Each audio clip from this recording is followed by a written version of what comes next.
You have probably watched these movies like a million times, right? But here's the wild secret nobody ever talks about. Some of the coolest ships you saw on screen weren't CGIs at all. They were real, hand-built miniature ships, crafted like tiny masterpieces. Today, we are breaking down 5 legendary fantasy ships from 3 box office monster franchises, and how this miniature pulled off huge, mind-blowing moments. We are talking about who built them, what real ships inspired them, and where those models are hiding today. Alright, grab your popcorn, because we are sailing straight behind the scene. And action. Do we have an accord? The Durmstrang Ship, Harry Potter and the Goblet of Fire. Okay, let's talk about the Durmstrang Ship, because this thing is wild. You definitely remember that entrance. The black lake goes still, the surface starts bubbling, and then boom, this tall, black, eerie ship rises straight out of the water like some ancient ghost vessel waking from a centuries-long nap. And here's the key thing. In the book, the ship is actually described pretty simply. A long black ship with tattered sails, lanterns hanging everywhere, and a creepy, weather-beaten vibe. No dragon figureheads, no carved gothic monsters. Just dark, old, and ominous. It looked less like a pirate warship, and more like a rough, bleak, Eastern European transport that's seen way too many winters. But the filmmakers took that simple description and turned the dial up to 11. Production designer Stuart Craig and set decorator Stephanie McMillan built a visual style for Durmstrang that feels harsh, cold, and intimidating. So the ship in the film is heavier, more medieval, and way more dramatic than anything the book spells out.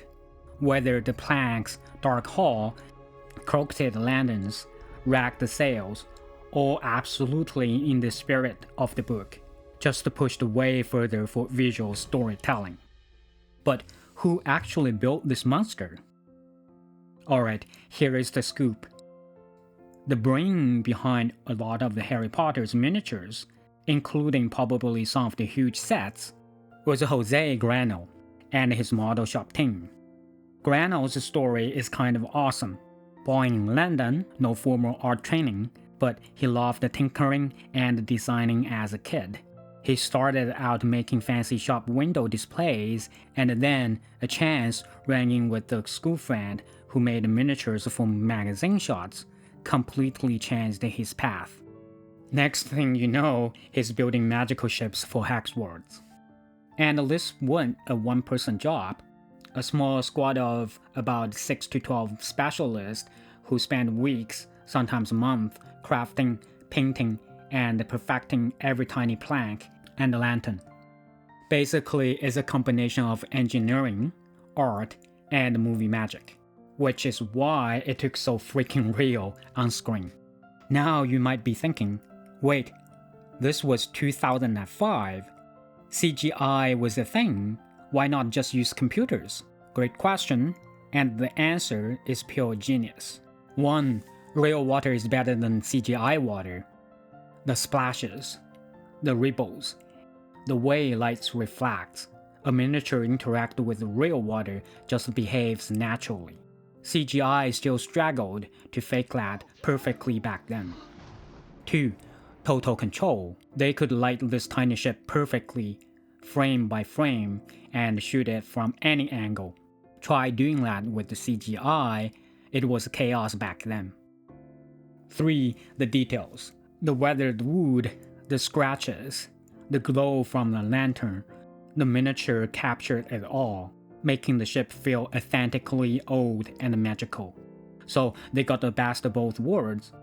They filmed a practical model for that grounded, physical realism, and then layered in digital enhancements to make it seamless. The result, one of the most iconic and magical ship entrants ever put on film. A perfect example of why miniatures were still king. And if you want to see this beauty for yourself, you can. The actual model is on display at the Warner Brothers Studio Tour London, the making of Harry Potter. Seeing it up close is even more jaw-dropping than the movie. Want to build your own Durmstrang ship? Alright, here is the sad but true reality check. There is no official Durmstrang ship model kit. No wooden kit, no plastic kit, nothing. Well, except a retired Lego set and a couple of 3D puzzle style toy ships.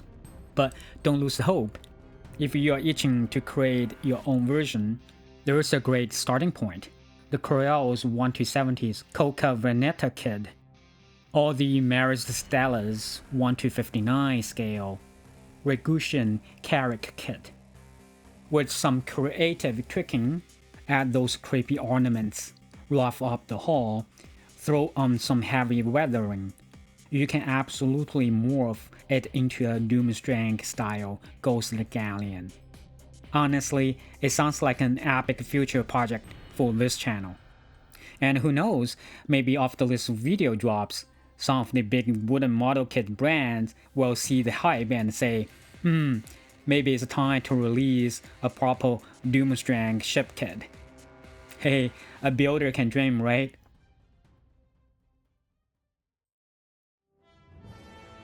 The Black Ship, Lord of the Rings, Return of the King. In Peter Jackson's The Lord of the Rings trilogy, the Corsair ships, aka the Black Ships, grabbed your attention the second they slide onto the screen. We first hear about them when Gandalf warns that danger is gathering in the south. But it's in the Return of the King, especially the extended edition, where these ships get their big hero moment. Aragorn, Legolas, and Gimli roll into Pelargir with the army of the dead, kick in the door, and hijack an entire fleet like it's just another Tuesday. In Tolkien's book, the Corsair ships are described as classic Mediterranean-style war galleys. Basically a Viking longship's evil, sun-baked cousin. They're more of a plot device than a fully fleshed-out vessel. Long, dark, menacing, and that's kind of it. But the film versions, those things are a masterpiece of design mashup and cinematic storytelling. Weta didn't base them on Viking ships or Roman galleys. Instead, the designers, led by Daniel Falconer, one of Weta's veteran concept artists, pulled from Arab dhows and Chinese junks. Then they added the symbolic galley outlines to echo Tolkien's description without locking into any real-world culture. This fusion instantly makes the Corsair feel foreign, southern, and definitely not Gondor or Rohan. Exactly what the story needs. And since this is Weta we're talking about, the legendary Wellington studio that builds everything from Lord of the Rings and The Hobbit to Avatar, King Kong, and District 9. You already know the craftsmanship went off the charts. Under Falconer's designs, a whole army of model makers, carpenters, painters, and sculptors built everything from full-scale props to what fans lovingly call the pictures. So, did they really build the whole Black Ship fleet? Short answer? Nope, they didn't need to. For the close-up shots, Weta built one massive 1:12 scale hero miniature. Super detailed, fully textured, absolutely gorgeous. This is the ship you see in all the tight shots. For the wide shots, where tons of ships appear, they made a handful of small 1:72 scale miniatures. Quick builds, simple paint jobs, just detailed enough to pass as ships once they're far away on screen. Then digital duplication did the rest, the combo of real ships Plus, CGI gave Peter Jackson perfect lighting and realism without needing to build 20 giant ships. And what happened to the Black Ship models of the filming? The big 1/12 scale Corsair ship went on display with the traveling Lord of the Rings exhibition, including at Te Papa Museum in New Zealand. Fans have snapped tons of photos of it there. Most of Weta's original pictures, castles, towers, dioramas, and ships are now stored or displayed in Weta Workshop, either in their private archives, or on the workshop tour, or at Weta Unleashed. Unfortunately, there is no official out-of-the-box Black Ship model kit. Nothing in wood, nothing in plastic. However, the movie design is basically an Arab dhow blended with junk-style rigging. There is actually a perfect starting point: the Artisanal Latina 1/60 scale Arab dhow. With a few upgrades, you can get shockingly close to what Weta built. Add an extra mast, turn it from a 2-master into a 3-master, modify the sails to match junk rigging, add the Corsair style oar banks along the hull, paint it in that ominous dead black finish. Then decorate it with the film's signature spikes, carvings, and the chaos-friendly ornaments. Do all that, by the way, that's a lot of work, and boom, you have basically recreated the Black Ship model at home. And if you have already scratch built your own Black Ship, please drop a comment below and show it off. We want to see your build, your process, your madness, everything.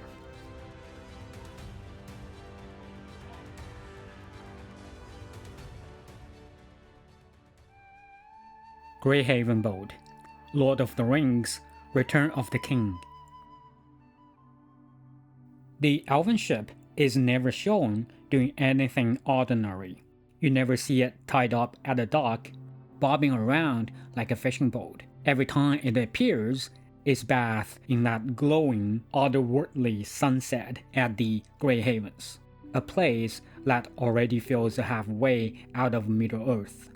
The soft gold backlight, the swan-like curves of the ship, and Howard Shore's heart melting into the west all work together to say one thing: this isn't just a boat, this is the vessel of a light.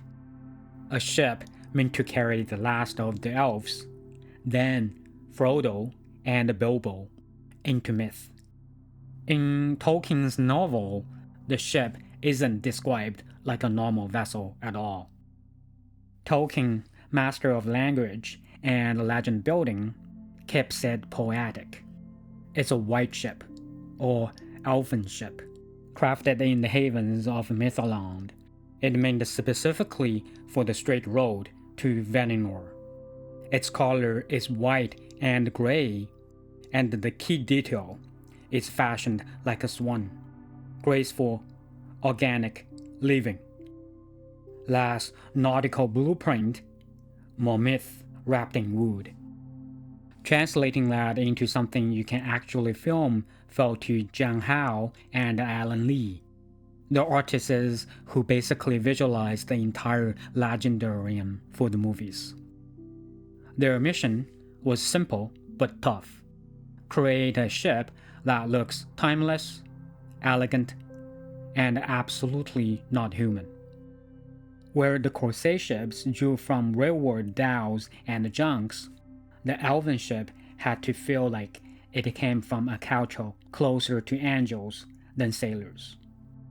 Howe has said they intentionally avoid familiar historical designs, especially Viking ships, even though they shared that symbolic last voyage vibe, because they wanted this to feel uniquely elven. They took Tolkien's swan-like clue literally. The prow sweeps upward like a swan's neck. The stern curves like a tail. The whole hull looks less constructed and more grown, with smooth, flowing contours that feel alive, and bringing that design into the real world. That fell to Weta Workshop's model making team, led by supervisors like David Tremont and Mary McLachlan. They built a gigantic hero miniature, around 1:6 scale, which puts the model at roughly 12 to 15 feet long, big enough to capture insane detail, big enough to composite actors onto, big enough to look real on camera without the CGI doing all the heavy lifting. The ship was crafted from wood and fiberglass, with every curve and curving shaped by hand. Instead of stock white, they painted in subtle pearly grays. Ancient, noble, weathered, but still glowing. The sails, real fabric, fine, silky, and flowing, just like the Tolkien road. To film it, Weta didn't put the miniature on water at all. It was dry docked, hanging from chains against a massive blue screen at the Stone Street studio in Wellington. For wide shots, crew members gently rocked it back and forth to mimic calm seas. This gave cinematographer Andrew Leslie total control over that dreamily, eternal golden hour lighting. So, where is this legendary bigature now? Its usual home is Weta Workshop's secure archive in Miramar, New Zealand. But like an elf wandering the world for one last journey, it occasionally travels, showing up at special exhibitions to enchant fans in person. A fitting fate for a ship designed to stay out of Middle-earth and into legend. Building this elven ship at home, yeah, that's a tough one. Unlike the Black Ships, the Grey Haven's vessel wasn't based on any real historical design. It's pure Tolkien, pure myth. Which means there's no existing wooden model kits, no plastic kits, no start here baseline you can hack into shape. You are basically starting from a blank canvas. But there's hope, thanks to the rise of home 3D modeling and 3D printers. We are entering a golden age for fan-made replicas. Honestly, I wouldn't be surprised if someone in the Lord of the Rings fan community is already working on a printable elven ship file right now. And once a good STL hits the internet, probably for just a few bucks, we will finally have an accessible way for anyone to print their own Grey Haven's ship at any scale they want. When that day comes, the elven ship wouldn't just sail into the west. It will sail straight onto hobby desks everywhere.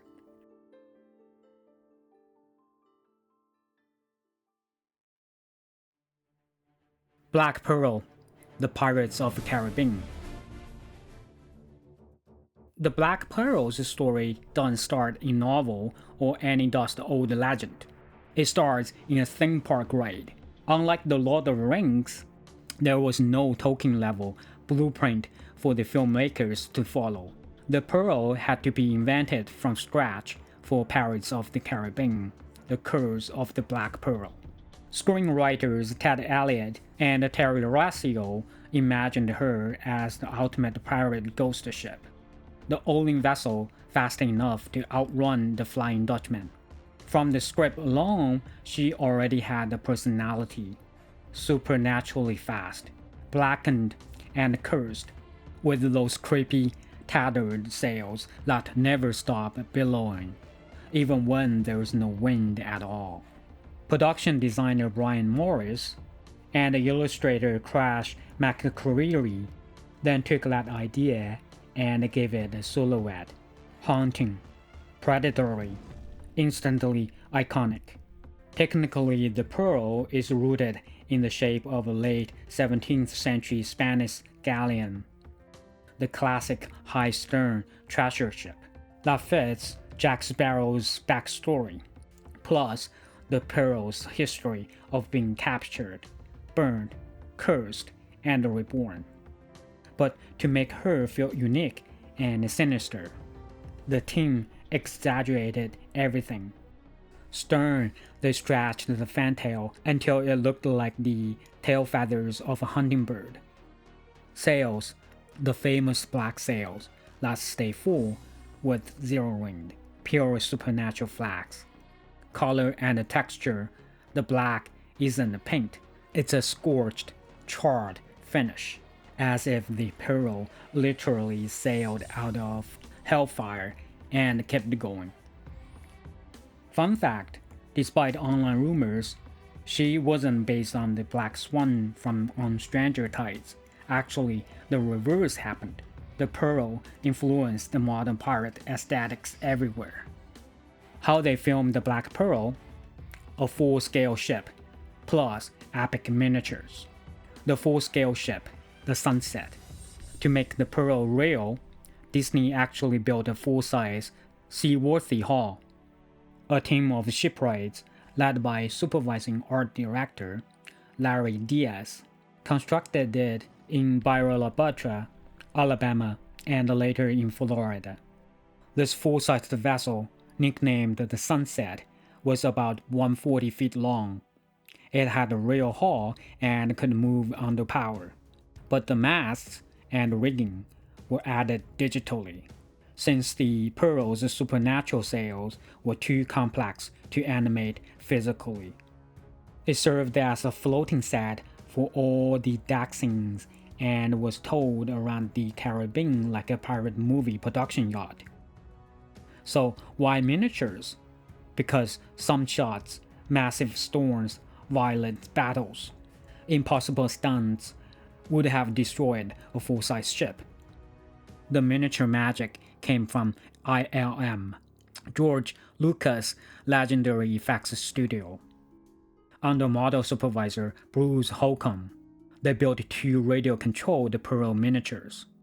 1/3 scale hero model, about 45 feet long, for most sailing shots.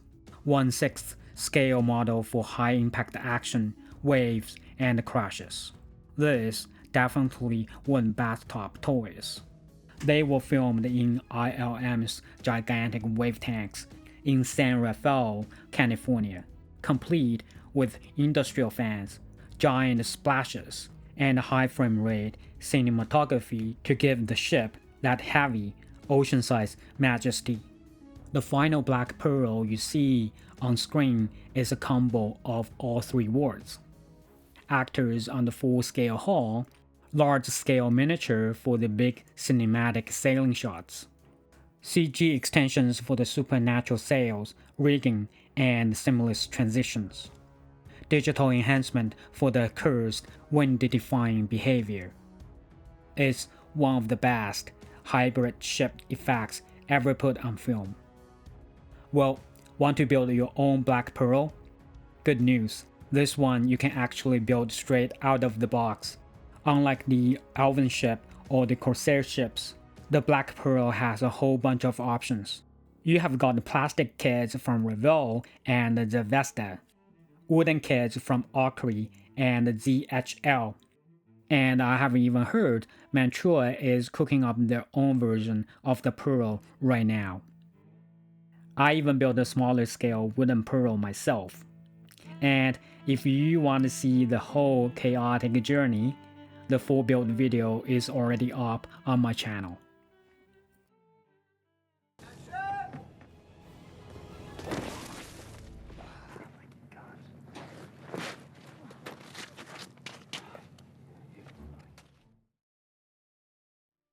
The Flying Dutchman, the Pirates of Caribbean.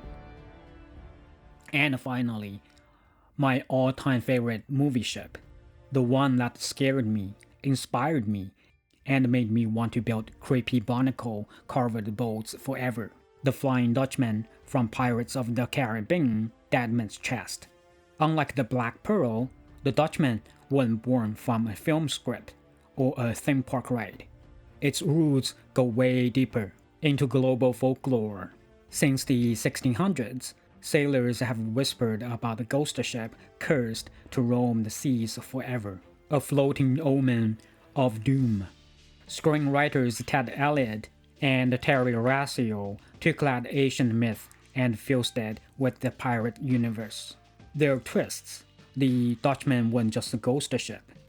It was a job, a vessel that ferries the souls of those lost at sea, a ship whose crew slowly merges with the vessel itself. A fate worse than death, and way worse than barnacle duty. Production designer Rick Heinrichs and the art department unleashed pure nightmare feel to this one. While the Black Pearl is sleek and cursed, the Dutchman is damp, swollen, rotting, and alive.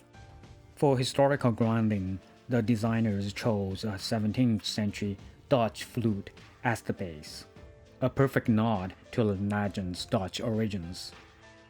A flute is round, bulbous, and built for cargo, not for glamour. Turning something so plain into something so horrifying made the transformation even more dramatic. The design philosophy was, this isn't a haunted ship, this is a living ecosystem. The hull is waterlogged timber filled with fossilized sea creatures.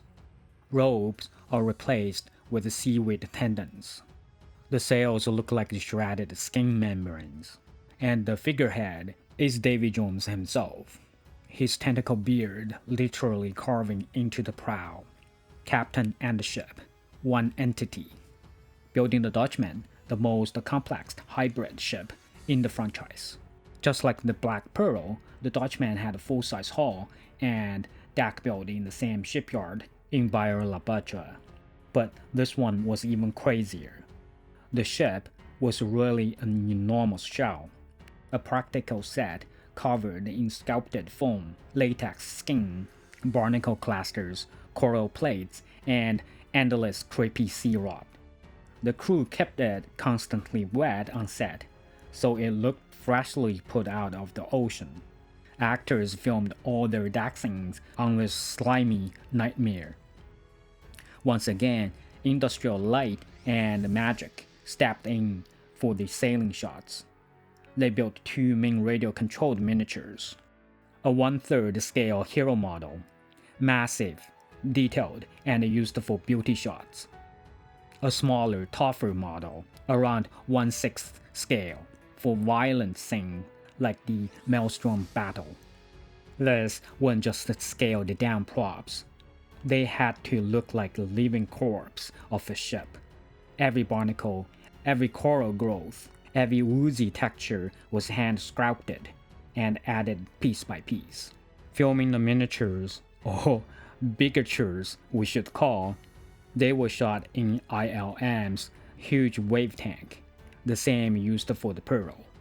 And the Dutchman's signature move, submerging and rising from the depths, was done by literally sinking and lifting the miniature using hydraulic, with massive bubble cannons creating underwater turbulence. It's one of the coolest practical ship effects ever filmed. So, where are the Black Pearl and Dutchman models now?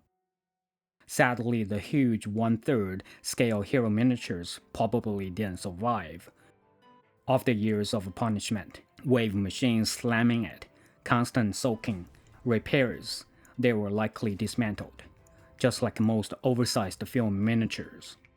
But here's the good news.